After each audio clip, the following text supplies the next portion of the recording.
Assalamualaikum warahmatullahi wabarakatuh. A'udzu billahi minasyaitonir rajim. Bismillahirrahmanirrahim. Alhamdulillahi rabbil alamin. Wa afdhalus salati wa atammut taslim ala sayyidina Muhammadin wa ala alihi wa sahbihi ajma'in. Allahumma akhrijna min zulumatil wahmi wa akrimna binuril fahmi waftah alaina bima'rifatil ilmi wa sahhil akhlaqana bil hilmi waj'alna mimman yastami'una al qawla fayattabi'una ahsanah. Allahumma inna na'udzu bika min an nadhilla aw nudalla aw nazilla aw nuzalla aw nadhlima aw nuzlama أو نجهل أو يجهل علينا عز جارك وجل ثناؤك ولا إله غيرك. بسم الله وبالله توكلنا على الله لا حول ولا قوة إلا بالله العلي العظيم. أما بعد.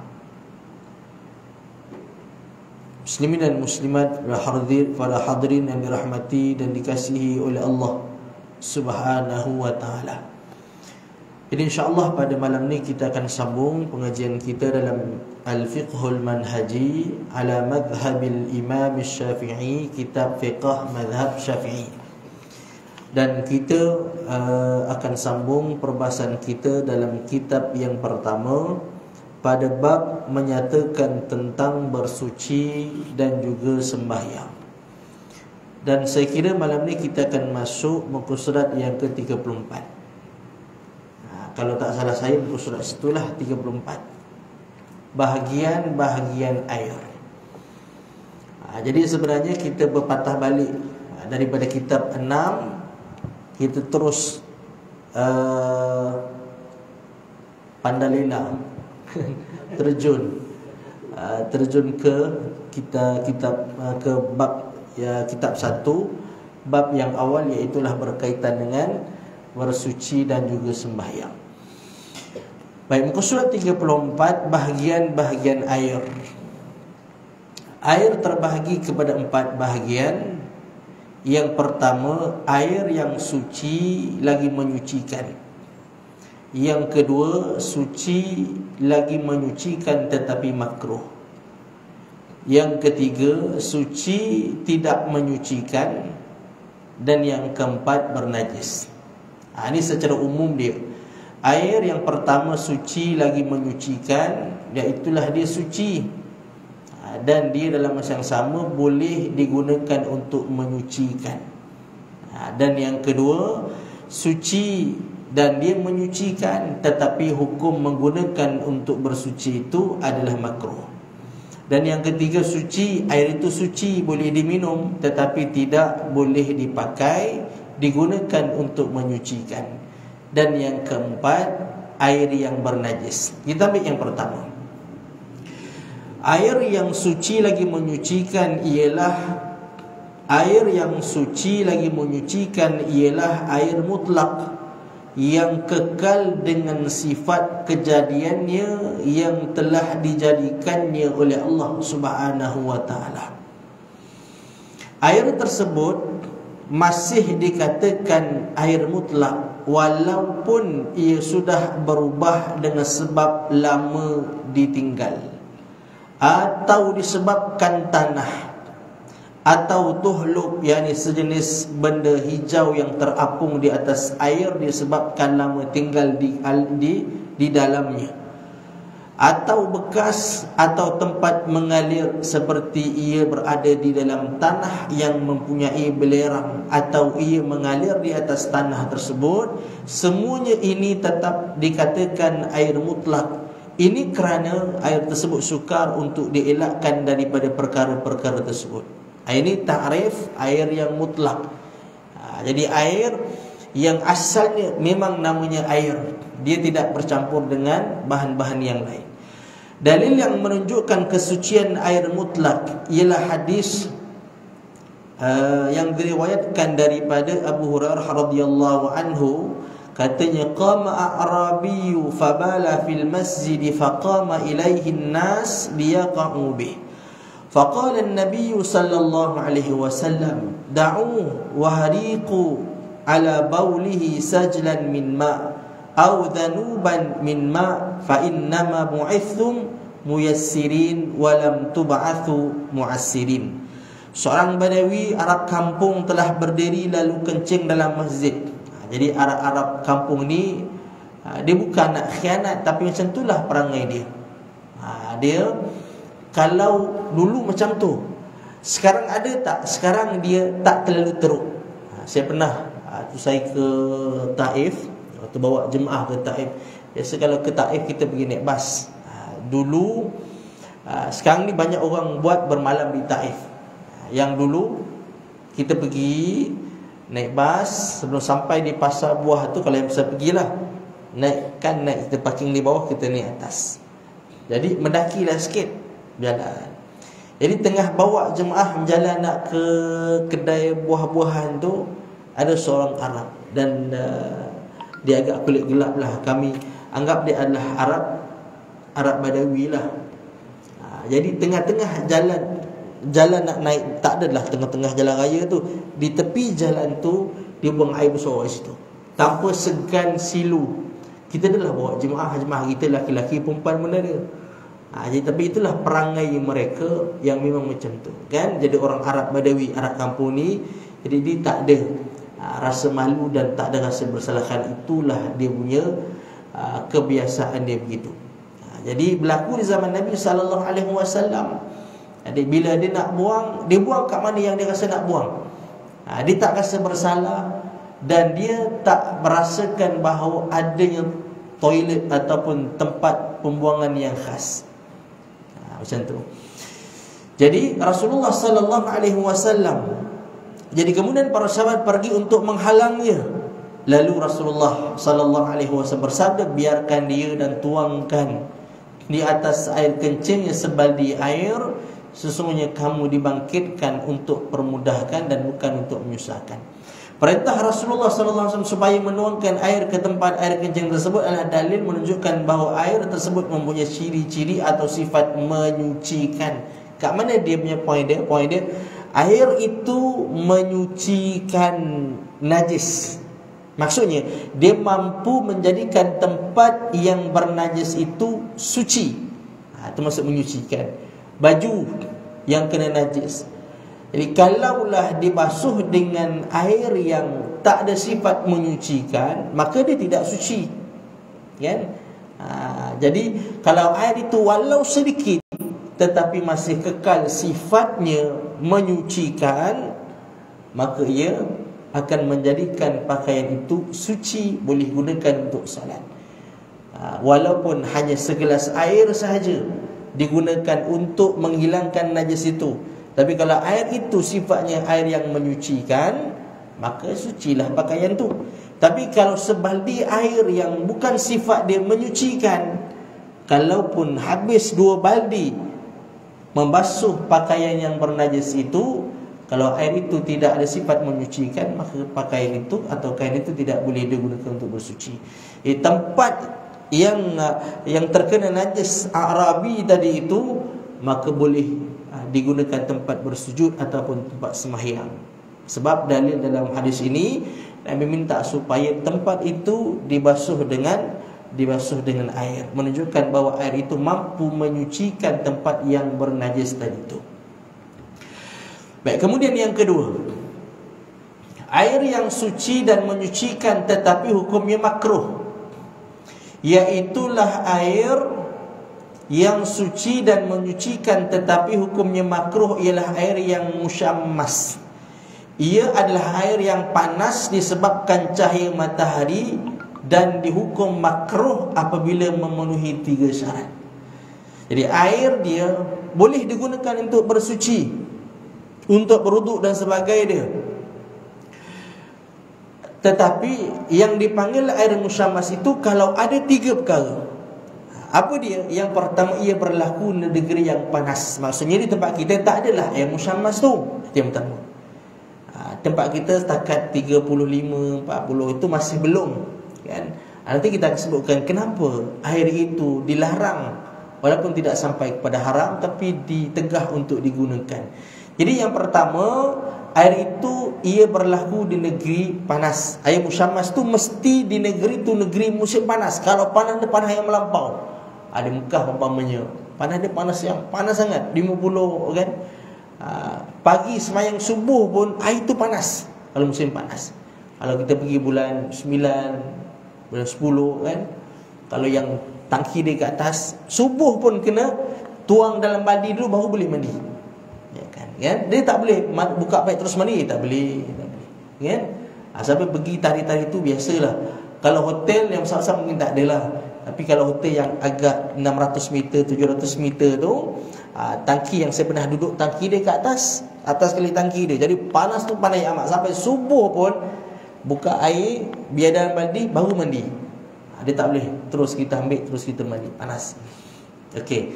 Yang kedua, ia diletakkan dalam bekas yang ditempa daripada selain emas dan perak seperti besi, tembaga dan semua galian yang boleh ditempa, yakni berkarat. Kalau dia buat daripada emas, dia tak berkarat.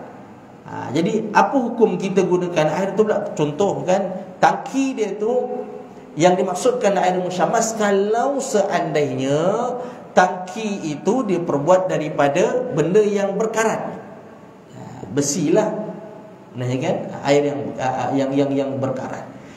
Jadi kalaulah dibuat daripada emas, maksudnya kan, emas memang tak berkarat lah emas tu. Kalau berkarat dia bukan emas lah, kan? Jadi boleh ataupun tak. Jadi musyammas tak, air tu panas tapi tangki dia atau tempat simpanan airnya daripada emas. Air musyammas tak, dia tak dipanggil air musyammas. Jadi boleh pakai tak? Harus tak? Ini hukumnya makruh, kan? Sebab besinya itu. Kenapakah dia jadi makruh? Kerana ia tidak baik untuk kesihatan, kan? Walaupun dah sejuk, tapi air di situ dia akan memberikan kesan yang tak elok pada kulit kita. Tapi kalau diperbuat daripada emas, sudah tentu dia tak ada, isu tu tak berlaku.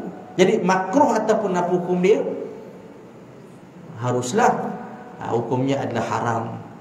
Sebab ada nas yang mengatakan bahawa tidak boleh berwuduk ataupun menggunakan bekas yang diperbuat daripada emas. Jadi walaupun dia tak ada isu karat tu, kesihatan itu tidak terganggu, kan? Kalau panas matahari yang melampau, air duduk dalam bekas yang diperbuat daripada emas, mungkin masalah itu tidak berlaku. Tapi tidak ada nas yang lain yang melarang kita menggunakan bekas daripada emas. Jadi kalaulah seandainya air itu tidak di dalam benda-benda yang bahan-bahan galian tadi itu, maka dia tidak termasuk dalam hukum musyammas. Dan yang ketiga, ia digunakan pada badan manusia walaupun badan mayat, ataupun pada haiwan yang boleh menyebabkan ditimpa penyakit sopak seperti kuda.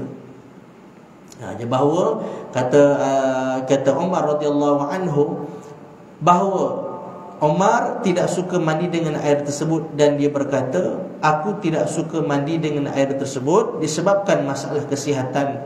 Kemudian Imam Syafi'i meriwayatkan bahawa air tersebut boleh menyebabkan penyakit sopa. Itu isu dia, kan? Manakalalah air yang panas itu dengan sebab bekasnya mengeluarkan bahan-bahan yang merosakkan kulit, maka hukumnya makruh. Hukumnya adalah makruh walaupun tidak sampai kepada haram. Tapi kalau dibuat untuk membasuh lantai yang bernajis, tak ada masalah, kan? Kalau kapet kita yang tak ada dah kena kencing kucing itu kita basuh dengan air musyammas tu, dia tak ada masalah. Sebab isu penyakit itu tidak ada pada bahan itu. Jadi apa alasan dalam agama itu dilarang menggunakan, ditegah menggunakan air musyammas? Kerana ada penyakit nanti. Tapi kalau digunakan pada tempat-tempat yang tidak mendatangkan sakit itu, maka tidak termasuk dalam tegahan ataupun larangan. Baik, kemudian yang ketiga, yang kedua tadi air yang musyammas, air yang betul-betul panas matahari. Di tempat kita tak berlakulah benda itu. Yang ketiga, air yang suci tetapi tidak menyucikan. Dia suci, boleh minum, kita boleh mandi dengan dia, tetapi untuk menghilangkan najis dia tak ada kuasa, dia tak ada power. Itu tak boleh. Air yang suci tetapi tidak menyucikan terbahagi kepada dua bahagian. Yang pertama, air yang sedikit yang telah digunakan untuk taharah yang wajib, seperti mana wajib dan wudu. Air yang sedikit, maksud yang sedikit itu air yang kurang daripada 2 kolah. Contoh, air baldi, kan, kita berwuduk daripada air baldi, boleh tak? Boleh, tak ada masalah. Tetapi jangan sampai air basuhan yang wajib masuk dalam tu sehingga ia akan merubah air itu menjadi air yang mustamal. Tapi kalau air basuhan yang kedua, yang ketiga, itu tak jadi masalah. Basuhan yang pertama dah habis, kan? Contoh muka, kan ada 4 basah 2 kering. Muka 1 basah kena air, tangan basah, kepala basah, kaki basah. 4 basah 2 kering, niat dan juga tertib, dah jadi 6. Okey, basuhan yang pertama. Basuhan pertama kita basuh dah rata habis semua, selesai basuhan yang pertama. Kedua, yang ketiga tu sunat. Jadi yang menjadikan air mutlak yang sedikit tadi itu bertukar menjadi air yang mustakmal. Mana mustakmal? Air yang suci tetapi tidak boleh menyucikan. Ni 1 baldi, dia boleh bersuci, boleh menyucikan. Tapi setelah kita berwuduk ataupun ketika kita membasuh basuhan yang pertama atau basuhan yang wajib masuk dalam tu, maka air itu tidak boleh lagi digunakan untuk menyucikan.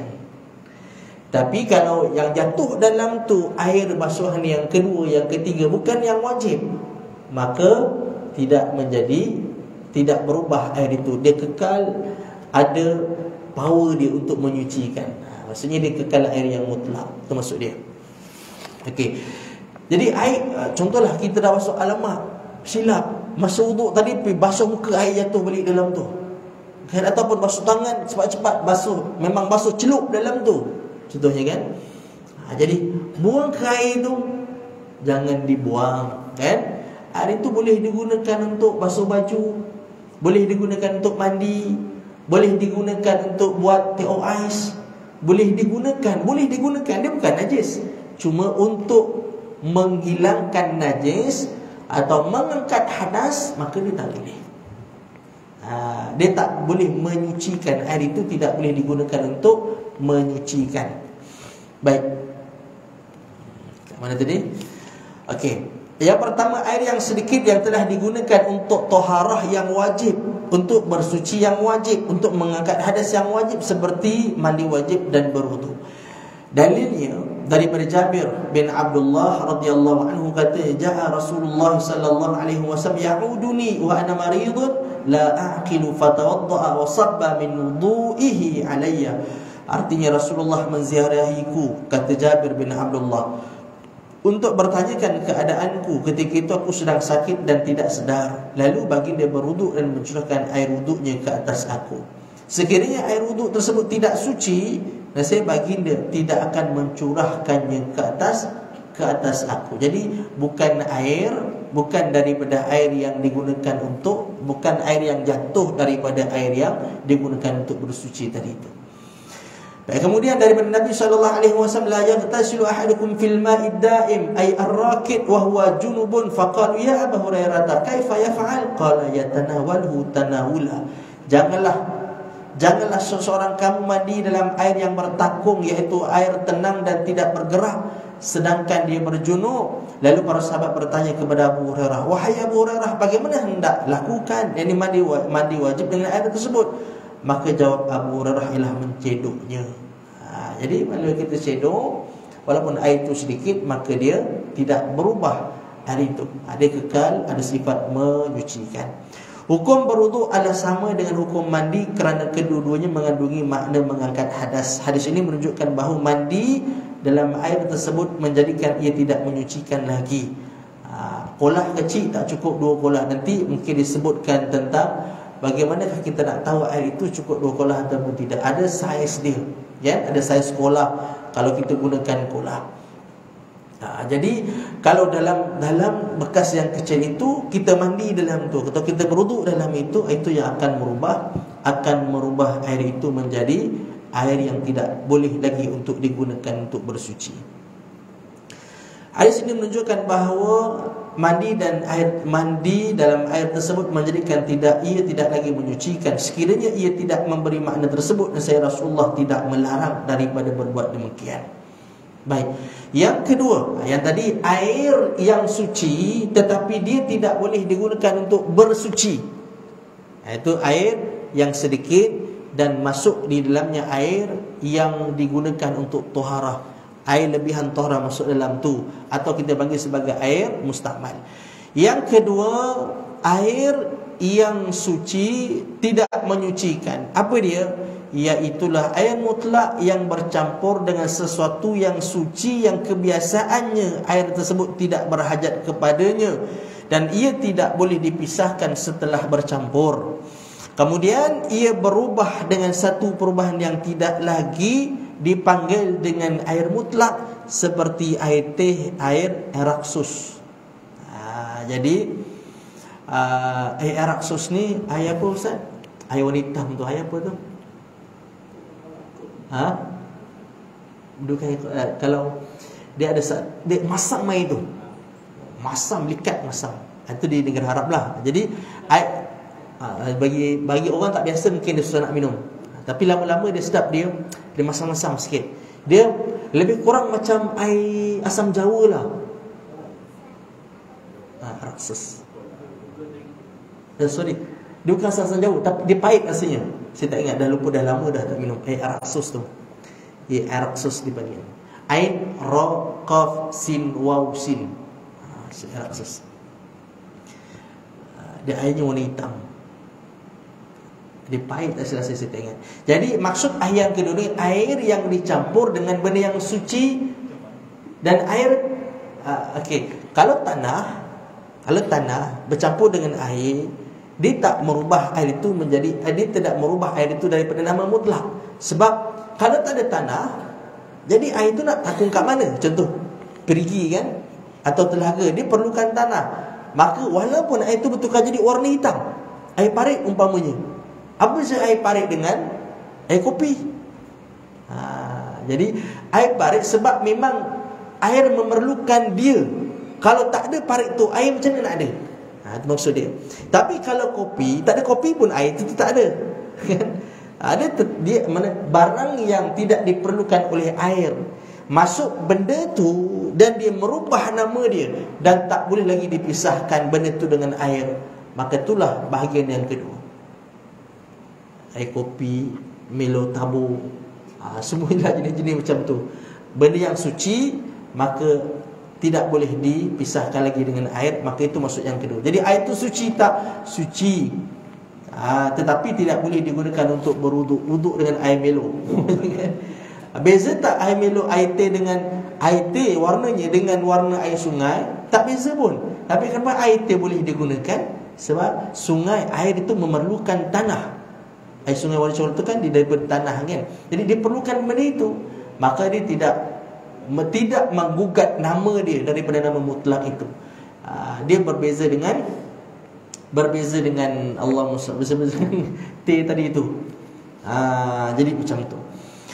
Kemudian, tetapi jika benda suci yang bercampur dengan air tersebut menyerupai air pada sifatnya, rasa, bau dan warna seperti air bunga mawar yang sudah hilang sifat-sifatnya, maka ketika itu air bunga mawar itu hendaklah diganti dengan bahan yang lain yang mempunyai sifat berlainan yang sederhana, iaitu digunakan perahan delima untuk menentukan perubahan rasa, perahan tebu bagi menentukan perubahan warna, dan al-lazan. Dan al-lazan ni saya tak tahu apa makna dia, bagi menentukan perubahan bau dia, mungkin satu benda yang berbau. Sekiranya ditakdirkan berlaku perubahan disebabkan percampuran tersebut, maka ia menjadi air yang suci, tetapi tidak menyucikan lagi. Ia tidak menyucikan kerana ketika itu ia tidak lagi dinamakan air mutlak, sedangkan syarak mensyaratkan supaya air yang dibuat bersuci tadi itu adalah air yang mutlak. Maksudnya, kalaulah contoh kan, bahan itu dia bahan yang menyerupai air, mana kalau kita masuk benda dalam tu dia tidak mampu merubah kan. Tapi kalau seandainya dimasukkan sesuatu yang ada bau, ada rasa, maka berubah dia, maka air itu boleh digunakan, sebab air itu masa air yang mutlak. Tapi kalau seandainya dia tidak merubah, maka itu tidak boleh digunakan, walaupun air itu tetap dipanggil air yang suci, tetapi tidak lagi menyucikan. Kemudian bahagian yang keempat adalah air yang mutanajis. Apakah air yang mutanajis? Air najis, ialah air yang terjatuh najis ke dalamnya, iaitu terbahagi kepada dua bahagian. Jadi yang ni yang selalu kita perlu fahami elok. Mana ni yang selalu kadang-kadang kita berhadapan dengan masalah ini. Yang pertama, air yang sedikit, iaitu kurang dari 2 kolah. Okey, air yang bersih, air yang mutlak, katalah air ni dituang dalam ni dipanggil air yang mutlak. Okay, air ini boleh bertukar daripada mutlak kepada mutanajis, dan ada dua keadaan. Yang pertama, air itu sikit je. Maksud sikit ni tuan-tuan kena faham, maksud sikit ni kurang daripada 2 kolah. Itu maksud dia. Jadi kalau air itu kurang daripada 2 kolah, air ini menjadi najis dengan hanya jatuh najis ke dalamnya walaupun sedikit, dan tidak berubah sifat-sifatnya dari segi warna, bau dan rasa. Contoh, air 1 baldi jatuh najis dalam dia, darah, tek cicak, ataupun percikan air kencing umpamanya kan, walaupun tak berubah pun warna, tak berubah pun rasa dia, bau tak berubah kan, tetap bau air mutlak lah kan. Jadi oleh kerana dia sikit masuk saja najis, maka dia betulkan menjadi mutanajis. Air mesin basuh kita basuh baju, tercampur sekali dengan pakaian anak kita yang kecil malam tu. Jadi kan air dalam mesin basuh tu cukup tak 2 kolah?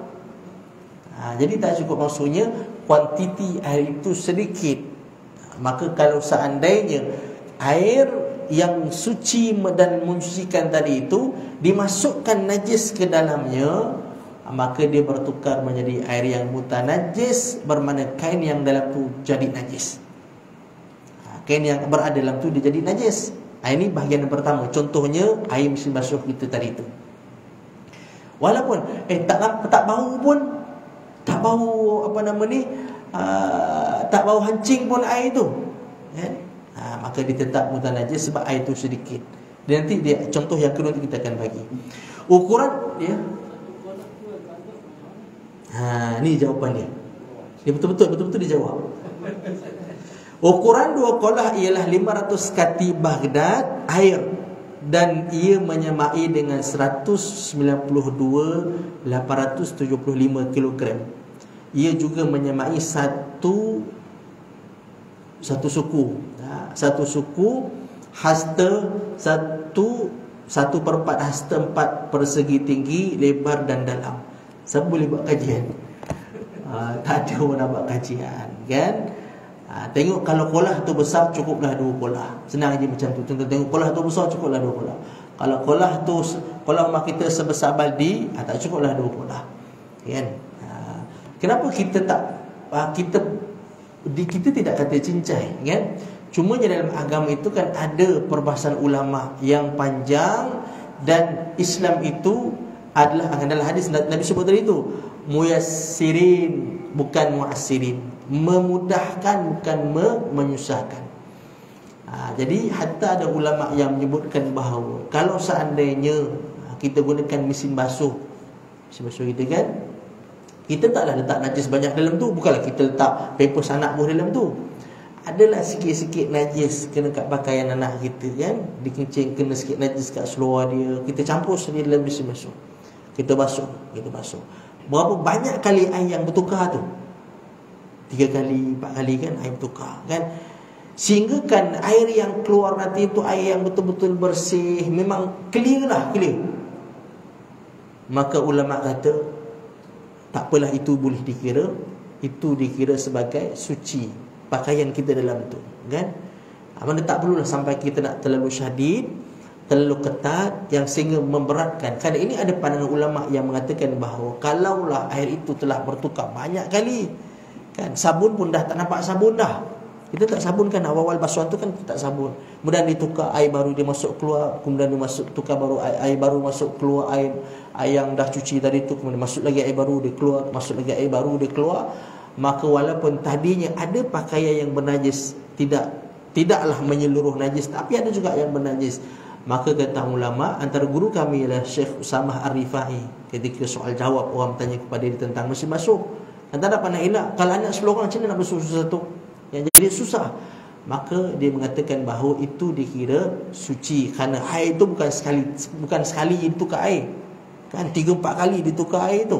Maka itu dikira suci pakaian, walaupun tadi itu kita memasukkan pakaian yang ada kena najis. Baik. Walaupun kalau kita tengok dalam kitab perbahasan ulama tak boleh, kan, syadid, tetapi ada ulama yang berada pada zaman tu, yang melihat keperluan masyarakat pada zaman tu, maka mereka meletakkan hukum, mengambil daripada dalil-dalil yang lama sesuai dengan zaman ataupun dengan keadaan sekarang, kan? Baik. Kemudian ini ukuran dia payahlah kita nak ukur, kan? Balik nanti ukur untuk berapa hasta kita punya tinggi, lebar dia. Cuba cedok habis-habis, timbang tengok berapa kilo. Jadi kalau kita rajin, buatlah kerja tu. Kalau tak ada kerja, kan, kita try buat kerja tu. Kemudian Abu Daud, At-Tirmizi dan An-Nasai, Ibnu Majah dan Imam Ahmad meriwayatkan daripada Abdullah bin Umar, katanya, aku mendengar Rasulullah SAW ditanya tentang air yang terdapat di padang pasir yang luas dan didatangi oleh binatang buas dan haiwan melata. Baginda SAW menjawab, idza kana al-ma'u kullatain lam yahmalil khabath. Jika air itu sebanyak 2 kolah, ia tidak menanggung kotoran. Maksudnya, kalaupun dalam kolah tu masuk najis dalam tu dan dia tidak merubah, kan, bau ataupun rasanya dan sebagainya, maka air itu tidak menanggung kotoran. Maksudnya suci dan menyucikan. Ini memberi maksud bahawa kalau kurang 2 kolah dia memberikan kesan, tapi kalau lebih daripada 2 kolah, kata Rasulullah, lam yahmalil khabath. Itu dia punya poin dia. Menurut lafaz hadis di sisi Abu Daud, fa innahu la yanjus, air itu tidak menjadi najis. Difahami daripada hadis ini, sekiranya air kurang dari 2 kolah, maka ia menjadi najis sekalipun ia tidak merubah sifat-sifatnya. Kefahaman ini dikuatkan dengan hadis yang diriwayatkan oleh Muslim daripada Abu Hurairah bahawa Nabi SAW bersabda, apabila seseorang kamu bangun dari tidurnya, maka janganlah dia menyelup tangannya ke dalam satu bekas sehingga ia membasuh tangannya dahulu sebanyak 3 kali. Sesungguhnya ia tidak mengetahui di manakah tangannya bermalam. Ini diletakkan. Malam tadi tangan kita kat mana kita bukan tahu. Ada jenis tangan yang suka menyorok. Jadi takut menajis, maka sebab itu dilarang untuk memasukkan terus ke dalam bekas, kan? Itu adalah satu larangan yang hukumnya makruh. Kemudian yang kedua, yang tadi air yang sedikit masuk najis walaupun tidak merubah sifat, dia tetap dipanggil mutanajis. Dia tak boleh guna langsung, buanglah air itu. Kan? Dia najis. Maka apa yang boleh digunakan dengan air itu? Kalau banyak, gunakan untuk basuh, untuk siram bunga, kan? Itu ada masalah. Air yang banyak iaitu air yang air yang sampai 2 kolah atau lebih. Air ini tidak menjadi najis dengan hanya semata-mata terjatuh atau tersentuh najis, tetapi ia menjadi najis apabila berubah salah satu sifatnya, iaitu warna, rasa atau bau. Warna, rasa ataupun bau. Baik. Kalau seandainya warnanya dah berubah, walaupun bau, rasanya tetap rasa air, kan? Tapi warnanya dah berubah, warna oranye umpamanya. Tahulah, kan, budak-budak mandi tadi, kita tahulah warna oranye ni lain macam, kan? Tengok-tengok pula keliling tu tak ada tandas, tahulah kenapa dia jadi warna oranye. Baik. Kemudian baik, cuma ulama berbeza. Kalau warna dia tetap memainkan peranan. Kalau berubah je warna, maka dia memainkan peranan. Tetapi pada bau itu juga dia tidak memainkan peranan sangat. Dia masih boleh, hukumnya berbeza kalau seandainya berbeza pada rasa dia. Ada bau tetapi tidak rasa. Macam kita keluar tandas, ada bau tak? Bau tetapi dia tidak bernajis, kan? Baik. Kemudian Imam An-Nawawi menyebut dalam kitabnya Al-Majmu', Ibnu Munzir berkata, ulama telah bersepakat bahawa air yang sedikit atau banyak apabila jatuh ke dalamnya najis dan berubah rasa atau warna atau bau, maka air itu menjadi najis. Jelas? Jadi kalau najis jatuh, berubah warna dia, atau warna tak berubah bau dia, ataupun tidak tapi berubah rasanya, menunjukkan adalah najis itu telah menguasai air tersebut, menyebabkan air itu tidak boleh digunakan untuk bersuci, dan air itu dalam masa sama tidak suci. Air yang boleh digunakan untuk bersuci, bukan kesemua jenis air ini boleh dibuat bersuci, iaitu mengangkat hadas kecil ataupun hadas besar dan menghilangkan najis. Air yang boleh dibuat untuk bersuci hanyalah dari jenis yang pertama, iaitu air mutlak. Jadi yang boleh digunakan untuk bersuci hanyalah dari jenis yang pertama, iaitu air mutlak. Maksud bersuci iaitulah mengambil wuduk. Adalah air pertama sahaja, mengambil wuduk ataupun mandi wajib lah. Dan kedua, yang air musyammas sahaja. Tetapi air yang kedua, dan ini makruh digunakan pada badan. Apa yang kedua tadi itu? Musyammas, kan? Tapi digunakan untuk menghilangkan najis, tak ada masalah. Okey. Manakala air jenis yang ketiga, apa yang ketiga tadi itu? Air mustakmal, kan? Okey, air yang suci tetapi tidak menyucikan. Manakala air yang jenis ketiga ni, ia tidak boleh digunakan untuk bersuci sekalipun ia sendiri adalah suci. Contoh air TOI tadi itu, kan? Jadi dia suci tetapi tidak menyucikan, maka dia tidak boleh digunakan untuk bersuci. Ia hanya boleh digunakan untuk tujuan selain bersuci, seperti minum, masak dan lain-lain. Mana air mustakmal jangan dibuang, boleh digunakan untuk yang lain. Air jenis yang keempat, apa yang keempat? Mutanajjis, air yang bernajis. Ia adalah air yang najis, ia tidak boleh digunakan untuk apa-apa kegunaan, melainkan kalau kegunaan itu tidaklah mengenai pada badan kita. Kita tak ada sangkut paut dengan dia. Contoh benda yang di luar, macam contoh kita bagi tadi, seperti menyiram pokok, maka tidak menjadi masalah. Hatta baja pun banyak daripada najis, kan? Cuma pada basuh rumah, basuh kapet, basuh kenderaan, itu dia dekat dengan kita. Kalau seandainya kita basuh dengan air yang bernajis, seakan-akan kita meletakkan najis dekat dengan kita. Berbeza dengan pokok bunga dan sebagainya. Baik. Kemudian kita berhenti di situ. Kalau kita ada soalan, boleh kongsikan soalan itu, insyaAllah. Kalau ada jawapan, kita kongsikan jawapan kalau ada, insyaAllah.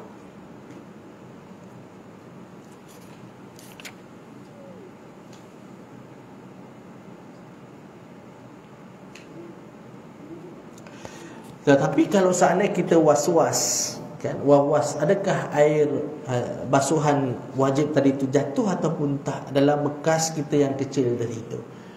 Maka was-was tu kita kena tengok kan.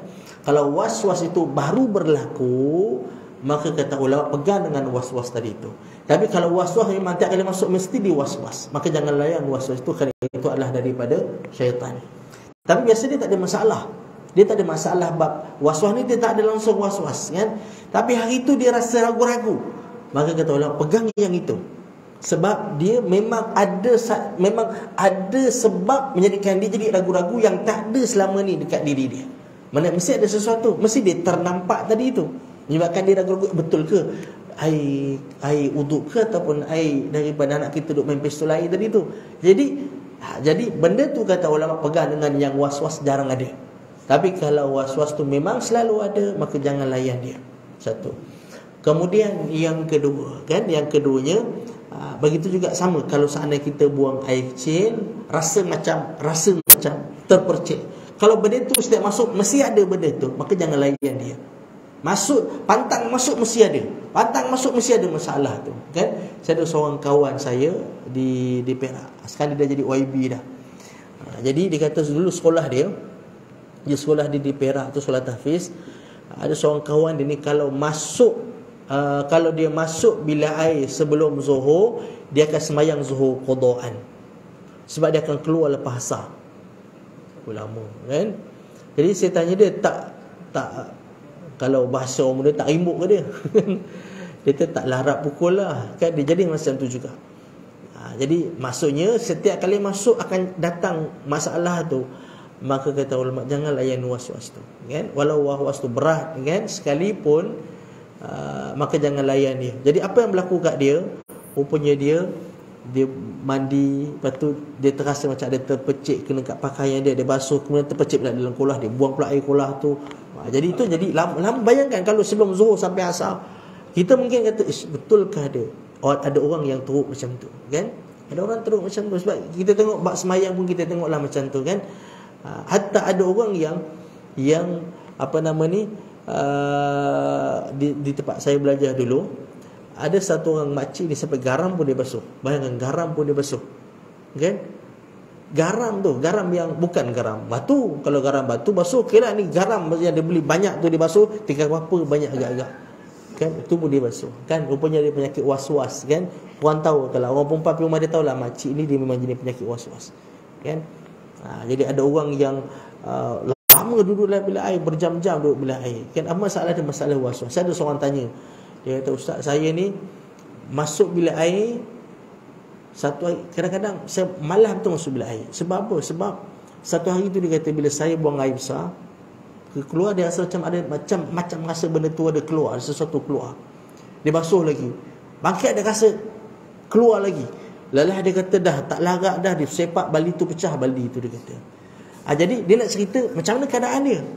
Jadi soalan ni pernah ditanya ulama-ulama besar ni, ada dapat soalan tu. Yang saya kongsikan jawapan guru kami Dr. Said Ramadan Al-Buti. Dia kata orang yang ada masalah ni datang mengaji kan, datang mengaji, insya-Allah akan selesai masalah. Jadi orang yang mengaji, dia nampak kan, dia nampak Islam dan agama Islam tu mudah, dia tak jadi susah kan. Macam kita contoh tadi zaman sekarang kan, kalau tuan-tuan boleh handle setiap pakaian kita basuh, anak kita 5 orang kecil malam, kita boleh satu-satu basuh, tak ada masalah lah. Tapi kalau yang sikit kita rasa tak apalah, letak je lah dalam mesin basuh kan, dia basuh, dia pulang keluar air, dia pulang keluar air kan. Jadi persoalan yang ditimbulkan oleh ulama itu kan, air yang keluar tu kan air tu dah bersih, sabun pun dah tak nampak dah kan. Jadi keperluan masyarakat dengan kesibukan orang, anak ramai, kemudian jadi susah, maka mereka berpegang dengan pandangan yang lain, mengatakan kalau seandainya air itu sudah bersih, tak ada langsung bau, warna dan juga rasa dia, maka anggaplah itu air yang suci. Bermakna pakaian yang dibasuh hasil daripada air yang keluar bersih dan suci tadi itu, pakaian itu tidak bernajis. Wallahu a'lam.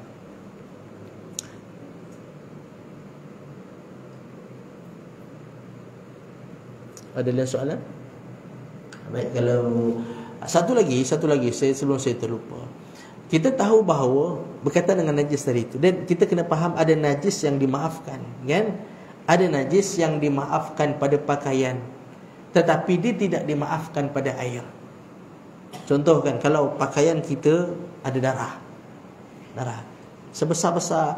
Jadi ulama tak ada dalil yang menentukan berapakah yang dianggap banyak, berapakah yang dikira sikit. Tak ada dalil, kan? Jadi ulama menggunakan ukuran uruf. Kalau uruf kata banyaklah, maksudnya tak dimaafkan. Kalau sedikit, maka itu dimaafkan. Jadi macam mana kita nak tahu sikit ke banyak? Jadi ada ulama mengatakan, ukuran dia mudah, kita sebesar-besar duit shilling umpamanya kan, itu dianggap sedikit. Bermakna pakaian kita yang yang ada darah yang sebanyak dan sebesar itu, maka itu dimaafkan, boleh digunakan untuk solat. Tetapi kalau dimasukkan ke dalam air mutlak yang bilangannya sedikit, tak sampai 2 kolak, maka dia tidak boleh. Mana dia tidak dimaafkan pada air. Dia hanya dimaafkan pada pakaian, kita boleh semayang dengan dia, tapi tidak pada air. Wallahu a'lam. Dan sekiranya cukup sadar tu dulu untuk kita pada malam ni. Mudah-mudahan ada manfaat dan juga faedah untuk kita bersama, insya-Allah. A'udzubillahi minasyaitonirrajim. Bismillahirrahmanirrahim. Alhamdulillahirabbil alamin. Sallallahu ala Muhammad wa ala alihi wa sahbihi ajma'in. Allahumma ati anfusana taqwaha wa zakkiha anta khairu man zakkaha anta waliyuha wa maulaha wa sallallahu ala Muhammad wa ala alihi wa sahbihi wa baraka wa sallam walhamdulillahi rabbil alamin. Assalamualaikum warahmatullahi